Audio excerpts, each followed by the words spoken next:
So you're unsatisfied with your smile and you think straightening your teeth might be the solution, and you're wanting to get the least expensive option, this video is for you. We're going to cover the 3 things that are going to help you make a wise decision when it comes to aligning your teeth, whether that's with Smile Direct Club, Invisalign, Candid, braces. Trust me, you're going to want to stay tuned. That way you make a smart choice when it comes to your smile. What's up guys, this is Dr. O and welcome to the Innovative Dental channel. Here we like to discuss all the latest in dentistry, help educate people on what is the best. That way you make wise decisions and you end up with an awesome, healthy smile that lasts you a lifetime. If you are into that type of stuff, or it's maybe something you're interested in trying to learn about because you're looking at some care ahead of you, definitely subscribe, like the channel, and let's go ahead and move on into this content. It's gonna be pretty good for you. All right, so let's dive into today's content.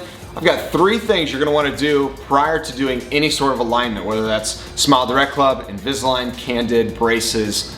Definitely want to do these 3.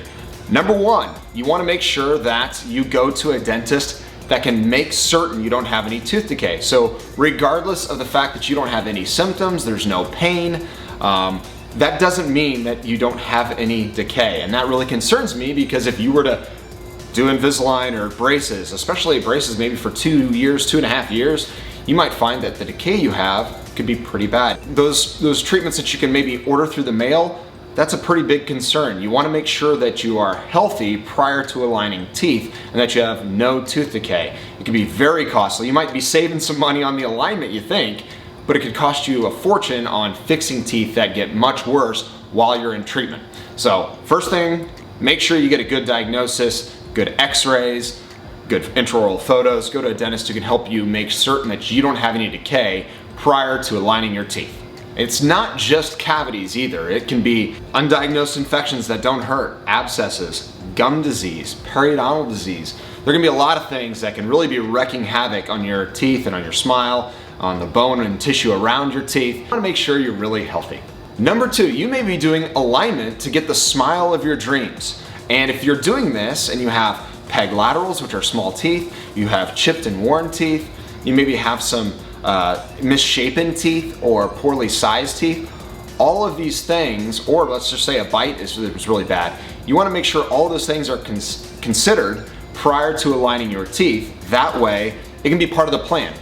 For example, if somebody has peg laterals and we're moving the teeth and we close all the gaps and we didn't plan to make those teeth a little bit wider with composite veneers or porcelain veneers, then we may have just set that patient up for having a smile that's less than awesome. If you had a bite that's pretty poor, just because you want to extend the length of your front teeth and your bite won't let you do that, if we don't plan for that while we're aligning your teeth, then we kind of set you up for not getting the result that you really wanted by aligning your teeth. So it's important that the alignment fits into the restorative aspect of your smile. If that's something you're considering and you're trying to make sure that your smile is wider, brighter, and maybe changing the shape and shade of some of your teeth with some porcelain in the end. That's why you want to make certain that you go to a dentist that's maybe done a lot of cosmetic care and can help provide either the orthodontist some feedback, or maybe they're going to do the Invisalign themselves.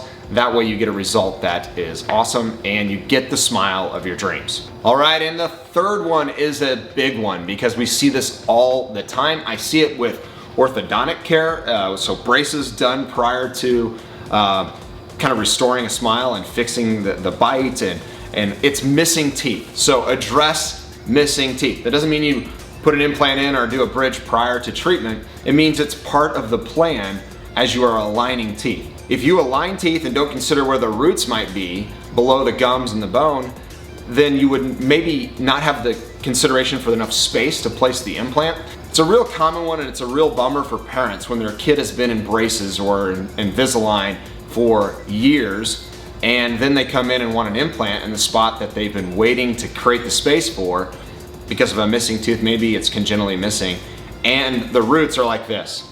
And so that's why it's really important that throughout the treatment we design the Invisalign, the braces, the Smile Direct Club, whatever. It's got to move those roots apart so that way there's plenty room for that implant. So missing teeth are important to consider.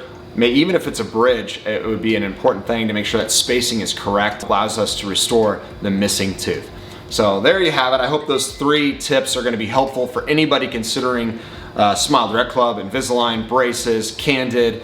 There's a number of others that are aligning teeth.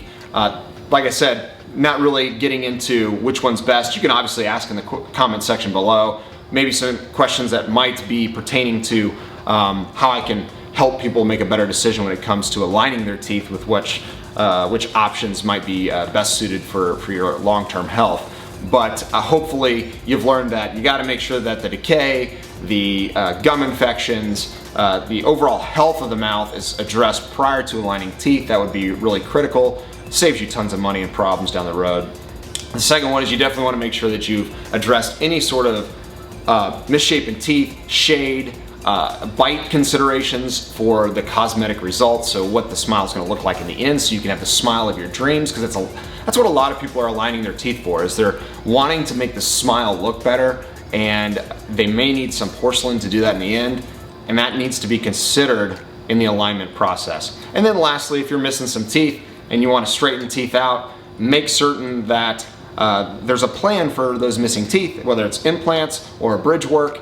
That way you can get that solid, healthy bite after your teeth are finally aligned. So, man, I hope that video was helpful. I know it was quite a bit, but those three things should make a difference when it comes to your smile, your long-term health, and I hope it's helpful for you.